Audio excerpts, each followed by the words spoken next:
quelle solution pour le conflit israélo-palestinien?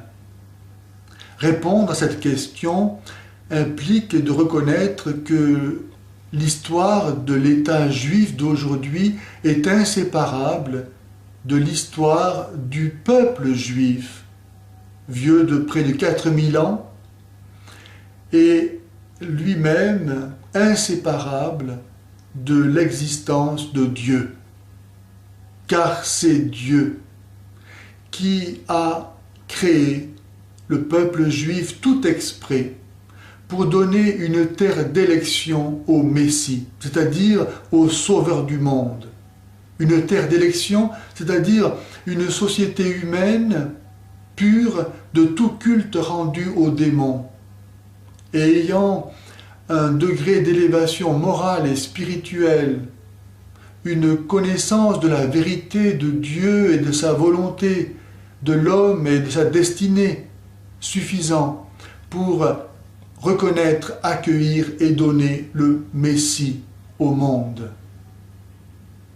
Si donc l'existence du peuple juif est fonction de son accueil du Messie, alors le rejet du Messie, comme le rejet des prophètes qui avaient annoncé et préparé la venue du Messie, le préfigurait, ne peut avoir que des conséquences dramatiques infiniment pour Israël.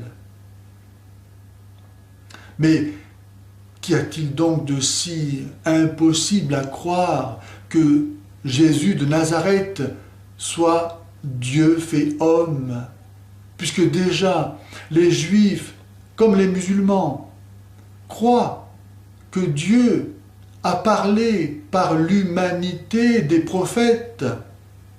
Si donc Dieu a parlé par l'humanité des prophètes, qu'y a-t-il de si extraordinaire à ce qu'il nous parle par sa propre humanité reçue de la Vierge Marie? Et pourquoi les Juifs n'ont-ils pas reconnu en Jésus de Nazareth le Messie?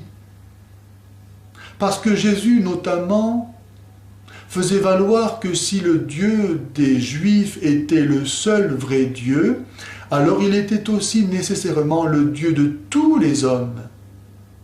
Les Juifs ont alors jugé couvrir ainsi l'alliance conclue par Dieu avec Abraham et sa descendance à l'ensemble de l'humanité, allait leur faire perdre leur statut privilégié de peuple élu. Si tous les hommes sont élus dans la foi d'Abraham, en quoi pourrait-il continuer à se distinguer du reste de l'humanité? En quoi serait-il encore supérieur? Mais les Juifs devraient s'interroger sur le fait que, conformément à la prophétie de Jésus en Luc 13, 34, 21, 24, châtiment de leur incrédulité, de leur refus de l'accueillir comme Messie, ils n'ont plus depuis 2000 ans ni temple, ni sacerdoce, ni sacrifice à offrir à Dieu selon les prescriptions de la Torah. Ils n'ont plus de prophète depuis 2000 ans. Qu'est-ce que cela veut dire? Sinon que tous les sacrifices de la loi ont été accomplis dans le sacrifice de Jésus sur la croix. Sinon que Dieu leur a tout dit dans l'enseignement de Jésus, en sorte qu'il n'a plus rien à dire. Cet enseignement qui est donné aujourd'hui par l'Église au monde entier. Qu'est-ce que cela veut dire? Sinon que la promesse faite à Abraham d'avoir une descendance aussi nombreuse que les étoiles du ciel et les grains de sable au bord de la mer a été réalisée par le don de l'Esprit Saint à ceux qui renaissent de l'eau et de l'Esprit en vertu de la mort et de la résurrection de Jésus, à la vie nouvelle, spirituelle et divine. De sorte qu'aujourd'hui, dans le monde entier, des hommes et des femmes vivent de la foi d'Abraham et sont ses vrais enfants. Face au judaïsme qui ne se définit plus aujourd'hui dans la théologie chrétienne que par son refus du Christ, se dresse l'islam, miroir grossissant et menaçant du judaïsme. Tout comme le judaïsme, l'islam refuse la conception trinitaire du monothéisme chrétien. Tout comme le judaïsme, l'islam met sa confiance dans ses pratiques religieuses. Tout comme le judaïsme, l'islam n'a que mépris et haine pour tout ce qui n'est pas lui. Tout comme le judaïsme, l'islam refuse Jésus-Christ, Dieu fait homme, pour le salut des hommes. Et parce que être juif, c'est avoir du sang juif. D'ailleurs, à ce sujet, les juifs pourraient voir dans la Shoah une invitation de Dieu à s'interroger sur le bien fondé d'une pensée faisant de la race le principe de supériorité de l'humanité. Parce que donc, être juif, c'est avoir du sang juif. L'islam cherche son sang juif auprès d'Abraham, père des Juifs, par la descendance d'Ismaël, conçu d'Abraham et de son esclave Agar. Mais se réclamer de la descendance d'Ismaël, c'est se réclamer de l'esclavage, du péché.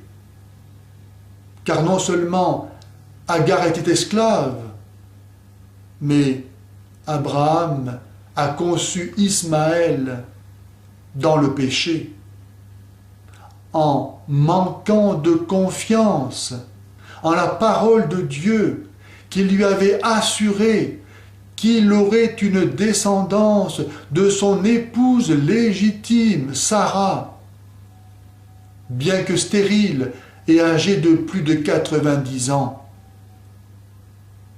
Ismaël est donc la figure de la conception du péché. Vouloir se réclamer de la descendance d'Ismaël, c'est imiter le péché des Juifs qui se glorifient de la descendance charnelle d'Abraham en Isaac et ne savent pas voir dans la conception miraculeuse d'Isaac l'annonce de la conception miraculeuse du Christ né d'une vierge pour que les hommes renaissent miraculeusement par le baptême à la vie éternelle et divine.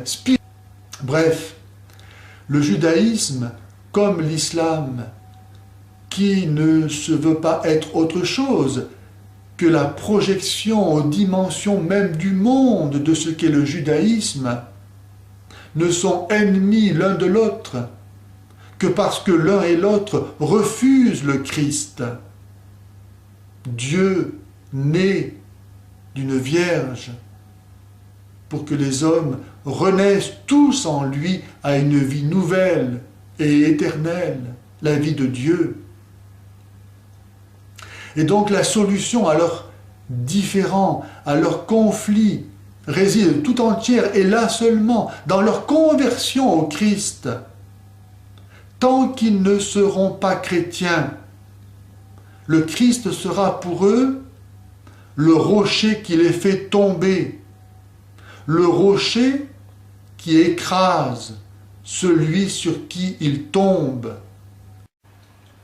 Luc 20, 18.